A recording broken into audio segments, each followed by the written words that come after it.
महाराज, गरीबी सबसे बड़ा अभिशाप है। गरीबी से बड़ा कोई अभिशाप नहीं है। मैं व्यास पीठ से प्रार्थना करता हूं, गोविंद, किसी को कुछ बनाना या मत बनाना, पर किसी को गरीब मत बनाना। और आज भी हमारे भारत देश में हजारों लोग भूखे सोते हैं।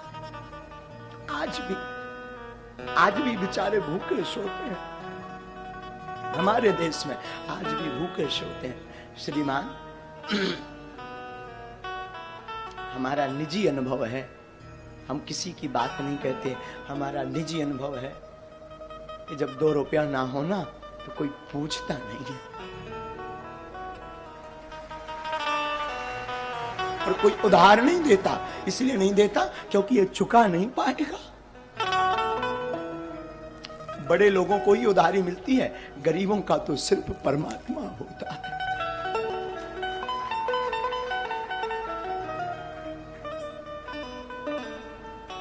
आचार्य महोदय, जब हम अपने गांव में रहा करते थे तो हम अपने गांव में भीख मांगते थे। 8 साल तक हमने भीख मांगी। और एक बार की घटना बहुत झंझोर थी, चूंकि पर वो रह नहीं पाते हम उसे कहे बिना। बचपन में हमारी अवस्था जब 9 साल की थी तो हमें वृंदावन जाना था पढ़ने के लिए। हमारे पिताजी कुछ करते नहीं थे, गांव के हम ब्राह्मण थे, तो भीख मांग करके हम अपना जीवन चलाते थे पूरे परिवार का। और वृंदावन जाने के लिए हमारे पास उस वक्त 1000 रुपए किराया ना रहे।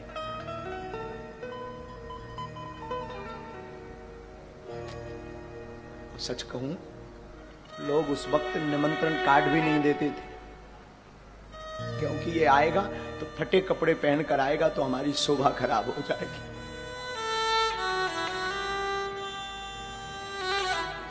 श्रीमान, 2000 रुपया किराया नहीं मिला था हमें वृंदावन जाने के लिए, क्योंकि लोग इसलिए नहीं देते थे क्योंकि ये चुका नहीं पाएंगे। हमारी माँ ने हमेशा इस दास को जीना सिखाया। माँ और हमारे गुरुदेव कहा करते थे, बेटा जगत साथ दे या ना दे, पर गोविंद के सहारे तुम डटे रहना, गोविंद सहारा जरूर देंगे। और आज हनुमान जी ने ऐसा हाथ पकड़ा, आज हनुमान जी ने ऐसा हाथ पकड़ा कि जो लोग कल किराया नहीं देते थे वही लोग आज टोकन लेने की लाइन में खड़े 6-6 महीना। और बड़ी बात, जिस वृंदावन में हमें कथा सीखने जाना था उसी वृंदावन में हनुमान जी ने बास दे दिया, आश्रम बनवाना शुरू कर दिया। मैं व्यासपीठ से प्रार्थना करूं, तुम बड़े आदमी के घर पर जा पाना या मत जा पाना, पर जिसका कोई ना हो, अगर उसके घर पर दिवाली हो, महोत्सव हो, शादी हो, दुख हो, तो मेरी प्रार्थना है उसके घर तुम जरूर जाना। और आसपास उनकी सहायता जरूर करना जिनका कोई ना हो, क्योंकि बड़े आदमियों के तो हजारों रिश्ते होते हैं, 50 लोग सिंपैथी दिखाते हैं, भावनाएं अपनी प्रस्तुत करते हैं, पर गरीब के सामने ना कोई भावनाएं प्रस्तुत करता है ना भाव दिखाता है। गरीब के सामने तो सिर्फ गोविंद रहता है। पर तुम गोविंद बनने का नहीं सही, पर गोविंद का दास बनने का प्रयास करना, क्योंकि गरीबी बड़ी विचित्र होती। साधु जिसने देखी वही जानता है। जब तक फटे न पाऊं बीमारी का जाने, पीर पर आए। वो अंधेरी रातें,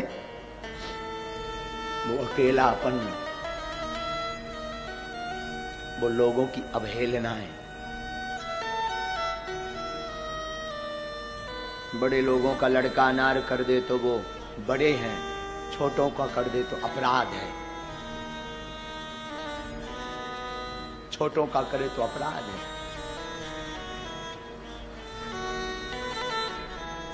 बड़े लोग फटे कपड़े पहने तो ये फैशन, गरीब पहने तो औकात। कि हमारे देश की दुर्दशा। बड़ा आदमी जमीन पर बैठे, बड़ा आदमी जमीन पर बैठे तो बड़े हृदय दिल का, और गरीब बैठे तो ये उसकी औकात। तो द्विपक्षीय हमारा देश है, द्विपक्षीय, तो द्विपक्षीय हमारा देश है। इसलिए बागेश्वर धाम की व्यासपीठ को हमने इसीलिए सिर्फ और सिर्फ उनके लिए खोल रखा जिसका कोई नहीं है। और हम हमेशा बोलते हैं हमारे तन में जब तक प्राण रहेंगे, हमारे तन में, तब तक भागवत से या धाम बागेश्वर धाम पर दरबार जो लगता है उससे जो भी चढ़ोतरी आती है, हम कहते आपकी बेटियां आपको बोझ नहीं बनेगी, बेझिझक हमारे धाम आ जाना, पूरे बिगाड़ का खर्चा बागेश्वर धाम देगा। तो कोई सहारा दे या ना दे, तुम आ जाना बेझिझक। हमारे हनुमान जी बाप का घर है बागेश्वर धाम, बेझिझक आना। हमारी लोगों को भले ही बुरा लगता हमारा स्वभाव, कई लोगों को, इसलिए चाहे बड़ा आवे चाहे छोटा, लोगों को लगता हो, भगवान जाने, कई लोग बुरा भी मानते, चाहे बड़ा आवे चाहे छोटा, हमारी नजर में सब हनुमान जी के भगत हैं। हमें ना बड़ा है ना छोटा, क्योंकि ना दक्षिणा लेते हैं तो हमारे लिए ना कोई बड़ा है। जिसे दक्षिणा चाहिए हो, जिसे यश चाहिए हो, जिसे पद चाहिए हो, उसके लिए बड़ा छोटा। हमें तो एक ही पद चाहिए, एक ही दक्षिणा चाहिए, एक ही नाम चाहिए, वो हनुमान नाम रूपी चाहिए। फिर क्या मतलब बड़ा या छोटा। इसलिए कथा भी हम हमेशा अपने हनुमान जी को सुनाते हैं और बोल देते तुम्हारी क्षमता हो तो बैठो, नहीं तो भग जाओ, नो वेलकम। हमारी कथा आपके लिए नहीं है, अपने बाप हनुमान जी के लिए है। तुम सुनो या ना सुनो, मेरा बाप तो मुस्कुराता सुन रहा ना,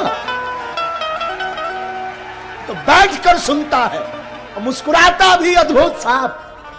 वो तो खड़ा खड़ा मुस्कुराता रहता और सुनता है कथा को। तुम क्या सुनोगे और आप दक्षिणा भी क्या दोगे? दुनिया खुद भिखारी है, वो क्या दक्षिणा चुकाएगी? अंतर इतना है, गरीब मंदिर के बाहर भीख मांगता, अमीर भीतर जाकर भीख मांगता, भिखारी दोनों है। जगत खुद भिखारी है, तो क्या आपको देगा? मैं प्रार्थना करूं संसार के लोगों से आशा मत करना, आशा करना तो सिर्फ गोविंद से करना। जगत तभी आपको साथ देगा जब आपके अंदर होते के धोते होंगे। कुछ नहीं होगा, जगत साथ नहीं देगा, क्योंकि सब भिखारी हैं। अंतर इतना, कोई बाहर भीख मांगता लाज लज्जा छोड़कर, और कोई जो है पर्दा के अंदर भीख मांगता, भीख दोनों मांगते हैं। मैं प्रार्थना करूं, बुरा जरूर लगेगा मेरी बात का, और लगे तो हमें कौन था लिया पर समझाने, करिया मो कराओ। लगे भी बुरा तो मुझे कोई व्यास पीठ ही अगर सत्य नहीं बोलेगी तो कौन सत्य बोलेगा? आजकल मंदिरों में भी वीआईपी सुविधाएं हो गई हैं, गुरुओं के पास भी वीआईपी सुविधाएं हो गई। मैं प्रार्थना करना चाहता हूं, सब उंगलियां एक सी नहीं होती, ये बात ठीक है, पर उनके लिए जरूर कुछ बनो जिनका कोई नहीं, जो 2 रुपया चढ़ा नहीं सकते, उनका जरूर बनो, उनका जरूर बनो। और एक घड़ी बड़े आदमी का, प्रतिष्ठित आदमी का आप निमता छोड़ देना, उसको सहयोग देना छोड़ देना, उसके साथ खड़े होना छोड़ देना। पर मैं प्रार्थना करूं, I request all of you, उस गरीब का साथ देना मत छोड़ना जिसका कोई ना हो।